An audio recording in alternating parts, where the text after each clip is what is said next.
عبالكن تساووا حلو سريع وما بياخد معكن وقت كتير، جربوا هيدي الوصفة يلي هي الكنافة بشكل الكب كيك. أكيد بدنا نستخدم عجينة الكنافة اللي بتكون بهيدا الشكل.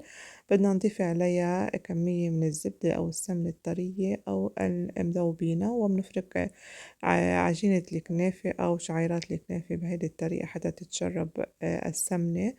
عنا صينية الكب كيك كمان لازم ندهنها بالزبدة أو السمنة، ونبلش نحط فيها عجينة الكنافة. بنحط كمية منيحة من عجينة الكنافة ومنظبط لها أطرافها، وبنرجع بنكبسها بفنجان أو بمكبس حتى تصير في عنا مسطحة شوي من تحت حتى نقدر نحط فيها الحشوة.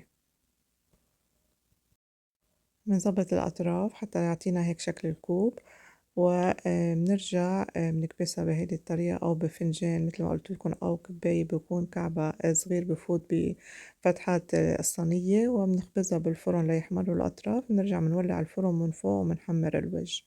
هلأ هيدي كل الكنافة اللي وقعت بالصينية ما بنتخلص منها، هي اللي رح نستخدمها بحشوة الكنافة.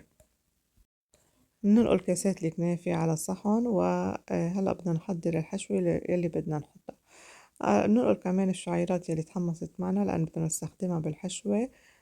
وممكن تكون الحشوة هون بالجبنة أو بالقشطة. أنا عم بستخدم القشطة، حطيت 3 معالق كبار أو 4 معالق حسب الكمية اللي عندي، وهضفت عليهم كمان زبدة الفستق. ممكن تستغنوا عن زبدة الفستق وممكن تعملوها بالجبنة والقشطة مع بعض. بس إذا عملتوها بالجبنة لازم تفوتوها كمان على الفرن حتى تسوح معكن الجبنة.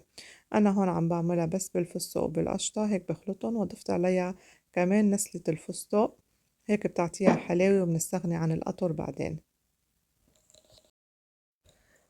وهيك صارت الحشوة عنا جاهزة. بنحشي كل حبة كنافة بملعقة أو ملعقتين حسب قديه بتساع، وبنرجع منزينها بالفستق لأن احنا مستخدمين الفستق، أو بتزينوها حسب الحشوة اللي حطيتوها.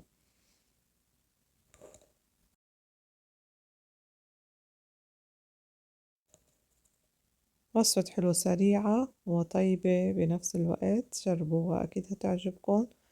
هون بشوفكم بفيديو جديد ووصفة جديدة سهلة كمان، وصحتين وألف عافية.